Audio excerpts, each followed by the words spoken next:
Hey everybody, welcome back to my YouTube channel. It's your boy here, Randall. Welcome back with another banger. Now today, well, tomorrow's Halloween. Where people go trick-or-treating. Oh man, I remember when I used that words back on that video and like it's nighttime. Tomorrow is Halloween day, where people go trick-or-treating. Anyways, we don't have to talk about the video. Today is Halloween Eve. Well, it's nighttime outside, so tomorrow's Halloween. And today this video is about, I'm going to be showing you guys a creepy Halloween story. I ain't going to tell you guys a story. I'm going to be showing you guys a story. A creepy Halloween story. Roll it. Roll that crap. What should I say? Nah, just turn it on.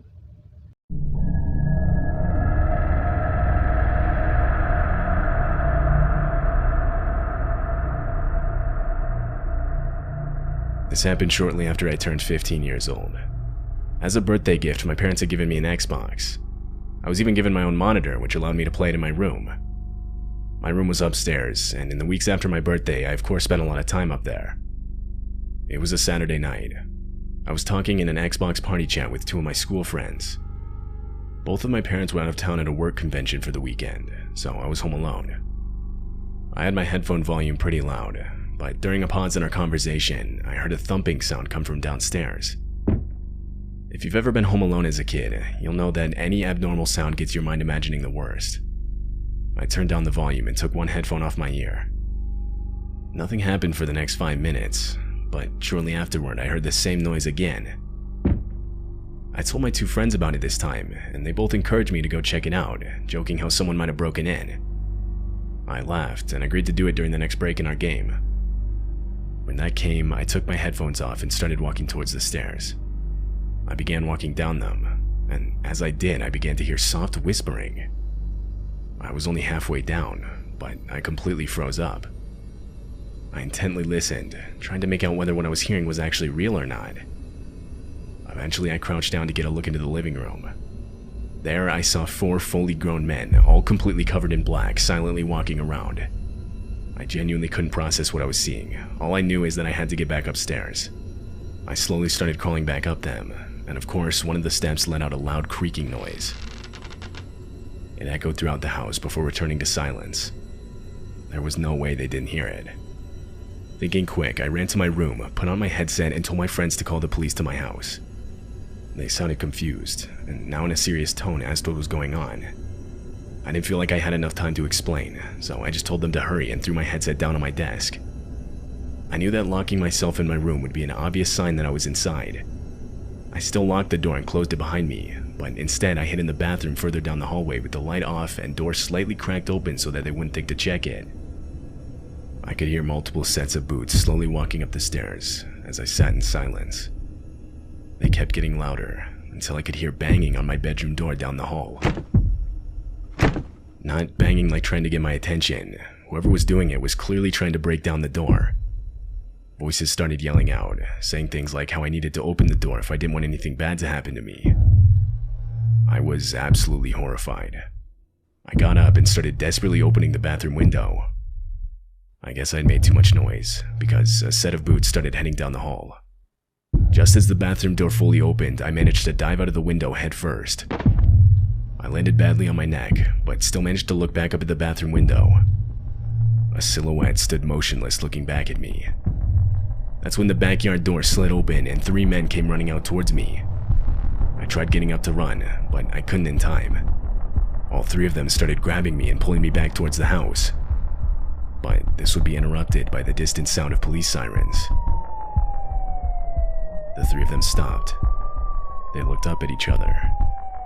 They then sprinted to the backyard fence, climbed it, and I never saw them again. A few moments later, and the police showed up in the backyard. I told them which way the men had gone, to which a couple of them started off in that direction, while another stayed with me. The only man that was caught that night was the one inside the house. The other 3 that ran were never found. As police were asking me questions, my 2 friends who I was playing Xbox with pulled into the driveway on their bikes.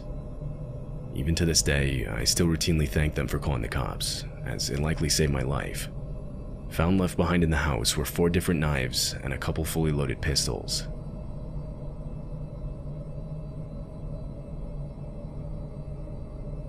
It was the middle of the summer. I was 10 years old and my younger brother was 7.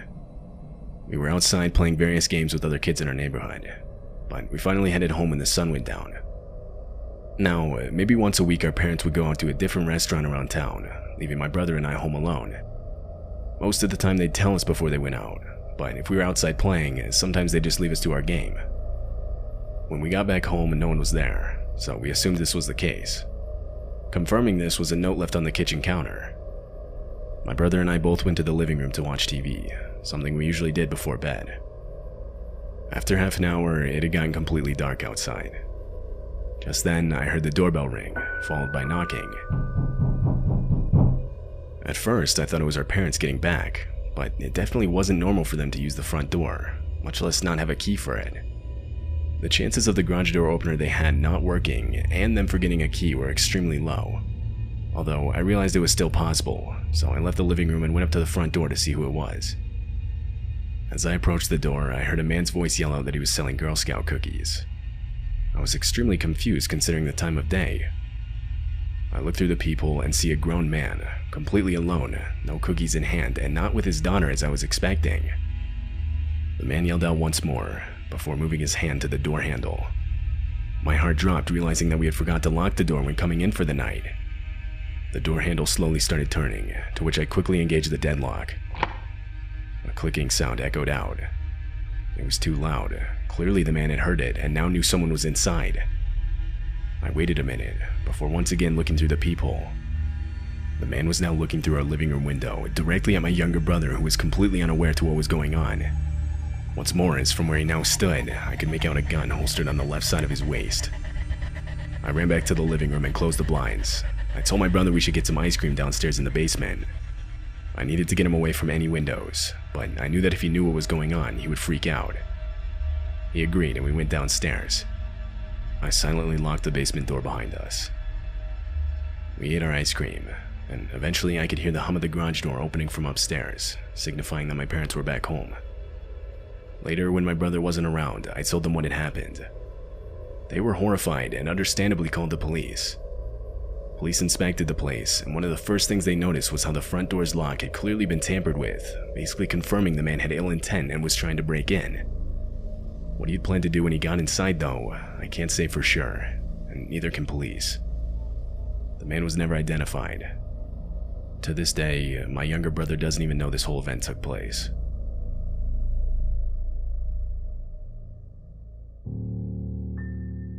As a kid, I lived dead in the middle of nowhere. My family owned a farm, and so we lived in a farmhouse which literally had a dirt road leading up to it. I want to say I was 16 at the time. It was getting close to midnight. On this particular night, I was home alone. I was sitting on our couch in the living room watching a movie with Bear, our family dog who we'd had for years. He was getting old in age, and therefore wasn't the most active dog and could easily sit through a whole movie motionless by my side. It was during one of the quieter parts in the movie when Bear's ears suddenly shot up and his head turned around. I muted the TV. I myself didn't hear anything. Bear stayed completely focused in this one direction. It was towards the house's front door. My first instinct was somebody was at the door, but this just wouldn't make any sense considering the house's location. You have to go completely out of your way to get to our house. I don't think we've ever had someone come to our door that we weren't expecting. Like, this stuff just doesn't happen out here. I brushed it off as just an animal and turned the TV's volume back on. Shortly after I did this, Bear started quietly growling, still looking in the same direction. In the time I've known this dog, I'd heard him growl a total of maybe 2 other times. So by this point, I figured whatever was out there, I had to at least go check it out. I grabbed one of our family's many guns and went up to the front door. I opened it and saw nothing, so I walked out.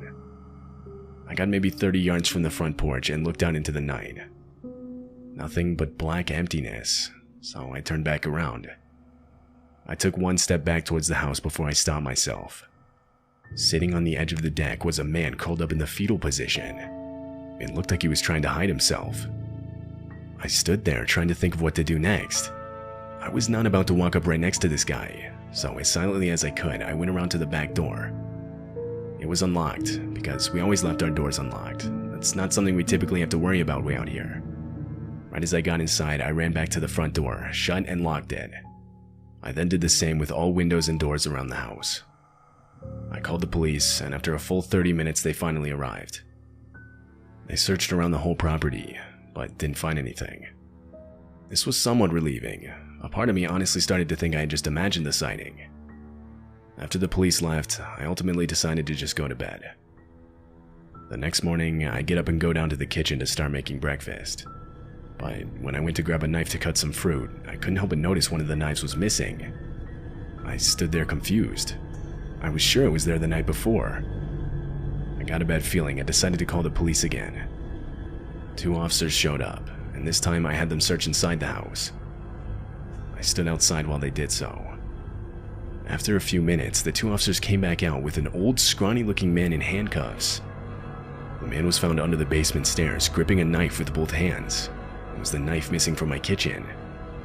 After a short-lasting struggle, the man was detained. This was the same man that was hiding outside. After giving the whole story to police, they believed that most likely he had simply gotten in through the front door during the time it took me to go around the house and get in through the back door. From what I know, the man said nothing when questioned about what he was doing way out here, or what he had planned. But the fact that he grabbed a knife couldn't mean anything good. I still think about what would have happened had the man searched any more of the house that night, and possibly found me sleeping.